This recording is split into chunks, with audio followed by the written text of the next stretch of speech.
MTV news Kannada ವಾಹಿನಿಗೆ ಸ್ವಾಗತ.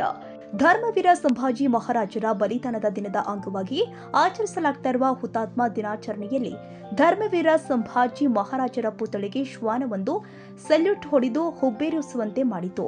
ಶನಿವಾರ ಕಪಿಲೇಶ್ವರ ಮಂದಿರದಲ್ಲಿ ಬಲಿದಾನ ಮಾಸದ ಪ್ರಯುಕ್ತವಾಗಿ ಆಚರಿಸಲಾಗುತ್ತಿರುವ ಸಂದರ್ಭದಲ್ಲಿ ಧರ್ಮವೀರ ಸಂಭಾಜಿ ಮಹಾರಾಜರ ಪುತ್ಥಳಿಗೆ ಶ್ವಾನ ಗೌರವ ಸಲ್ಲಿಸಿದ್ದು ವಿಶೇಷವಾಗಿತ್ತು.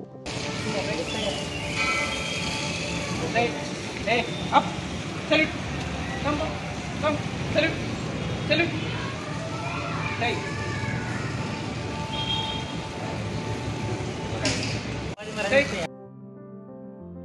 ತಾಜಾ ಸುದ್ದಿಗಾಗಿ ಎಂಟಿವಿ ನ್ಯೂಸ್ 24x7 ಗೆ ಸಬ್ಸ್ಕ್ರೈಬ್ ಮಾಡಿ ಮತ್ತು ಬೆಲ್ ಐಕಾನ್ ಅನ್ನು ಒತ್ತಿ. ತಪ್ಪದೇ ಲಿಂಕ್ ಶೇರ್ ಮಾಡಿ.